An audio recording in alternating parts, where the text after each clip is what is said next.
I would now like to request Hari Kiran ji to set the premise for this discussion, a topic that is dear to all of us, and we have been trying to bring in work in this area for a very long time. So we would really like to hear from all of you, and I now hand it over to Hari Kiran ji. Thank you. Thank you very much, Vinay. Sri Guru Bhyo Namaha. Yeah,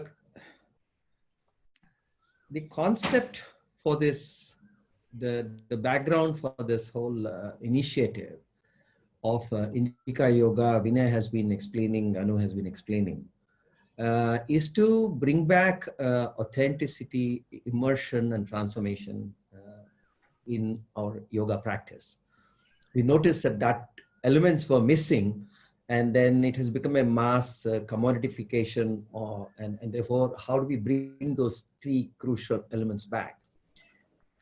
And the other thing that has happened is that we all know about the proliferation of yoga studios and all over the world, the kind of change that has happened. And whenever something happens at that scale, you know, in the last 3 decades or 4 decades, obviously there's dilution. So it's a good time to reflect and see how do we bring back these three qualities into this in a manner that makes impact.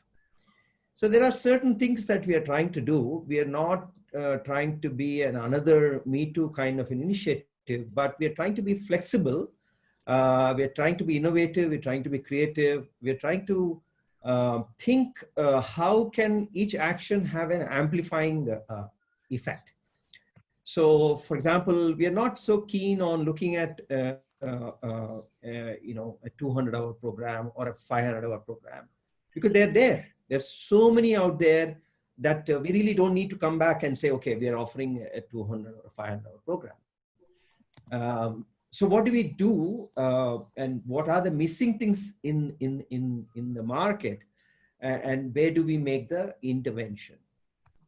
As you know, the government, after it has announced the International Yoga Day, and then they have established the Indian Yoga Association, we know the kind of interventions that the government is also trying to do after it has announced the Yoga Day. And they also wanted to set about standardizing the curriculum. So that initiative has also happened.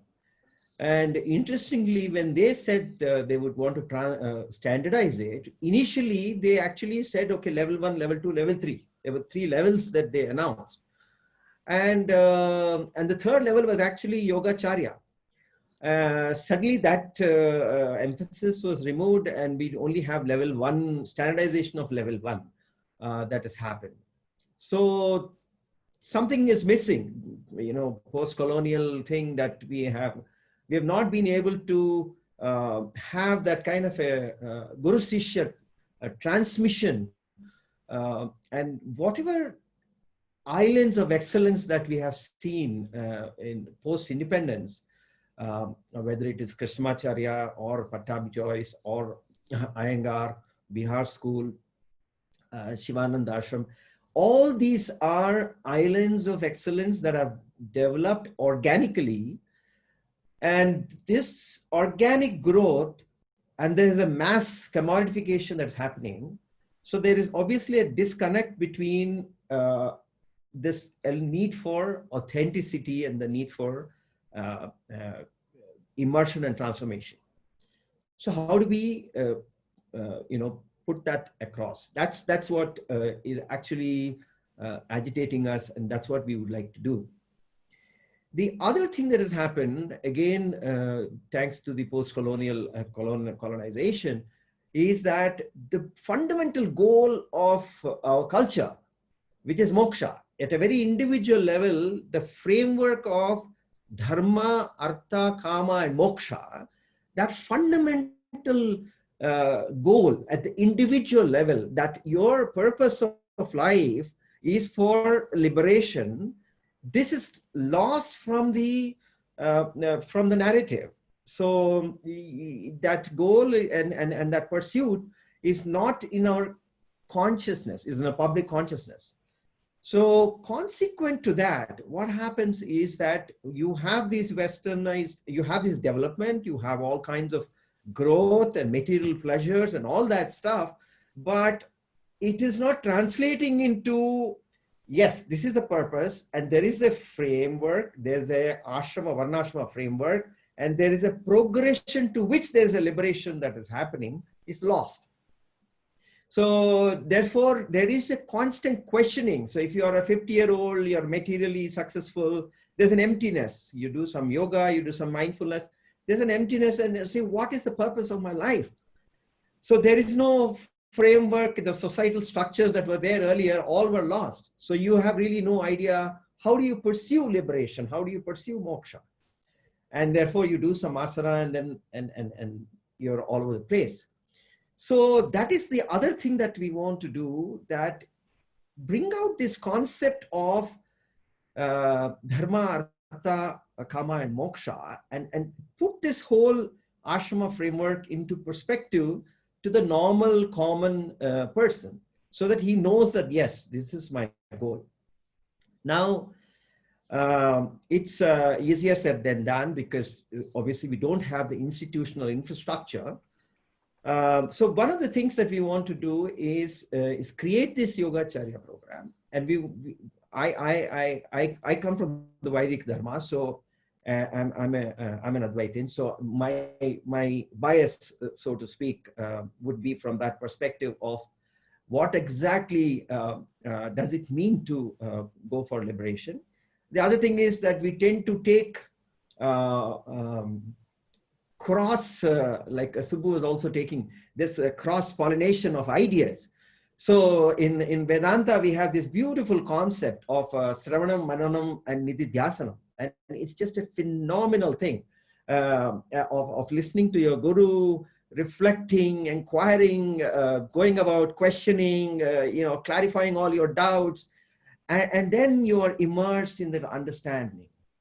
You stay in that understanding. That is Nididhyasanam. And this framework is a beautiful framework.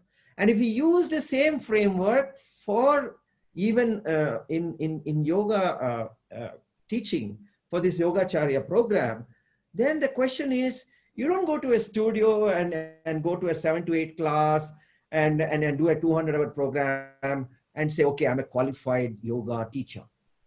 No, can't happen. You don't do something for 500 hours and say, okay, I'm a qualified yoga teacher. That's your asana practitioner. But if you want transformation to happen, then the transformation can only happen through a framework of S&M, that's Shravanam, Mananam, Nididhyasanam. That is, you have time to do your asana, you have time to listen to yoga sutras, you have time to do kirtans. Then in the evening, there is some kind of a satsang wherein you ask questions. There is all these things that is required, and that will make the transformation. And it is not hours. It can't be hours. You can't qualify it inside it in 200 hours or 500 hours. No. If you want transformation, there cannot be time limit. It has to be customized. It has to be an individual. The guru has to determine whether you are transformed or not. It is not transformed because you did an X number of hours. So therefore, the question arises, whatever has happened, thanks to Krishnamacharya ji, Pattabhi Joy ji, and all these people who have given us such wealth of pedagogy and all that unique styles that they've given. But now is the time for us to reflect and say that, yes, if I want to produce an Yogacharya, and if I don't want dilution to happen, if I don't want appropriation to happen, then it is time that we need to determine, we need to decide what does it mean to be a Yogacharya. And that is the question that we are trying to answer, and therefore the questions that Vinay Chandra ji has raised in the 3 questions, and he will talk about it, and that's what we are trying to answer. Our idea is, post-COVID, we want to establish a long-term course, maybe 11 months, maybe 12 months, maybe what the guru decides. But you know that you're joining this course. It's a residential course. It's not our course.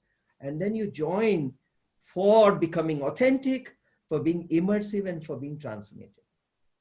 Now I want to give a small framework, share my screen and share some thoughts. Again, this comes from a very Vedantic background. I know some of you may not immediately respond or react, but I'll just share this with you just to kickstart the discussion. Is my screen visible? It is, yeah. So therefore, what I'm trying to do here is that, you know, in Vedanta, Bhagavad Pada has given this framework of sadhana chatushtayam. That is a qualification that you need for becoming a seeker, right? And then the fourfold qualification of discrimination, detachment, discipline, and desire. That is the qualification. So if you need to arrive at that stage of the qualification, what happens before? And there you start with your asana practice, and then you can do it's a non-linear. It's not a linear course that I do X, then I do this, then I do that, I do this. No, it's a non-linear, multi-step and multi-style. And that is why we are saying our motto is we are diverse and we are inclusive. Because when you start with it, there are multiple things that you need to learn. It could be Ayurveda, it could be Tantra Yoga, it could be Swara Yoga, it could be Shabda Yoga, it could be mantras, Raja Yoga, Upasana, mindfulness. Everything is included. Dhanam, Seva, Pranic healing, Bhakti, all these things. So you are an asana practitioner, then you embrace all these things so that you become a qualified seeker, and then the pursuit of liberation will start. So there is a yoga of well-being and there is a yoga of knowledge. So this is the kind of a framework that we are trying to develop. So when we say qualified teacher, if I'm a qualified teacher for a yoga of well-being, that Yogacharya, what does it mean to be that? So that is the question and that's the context. Thank you so much, Vinay.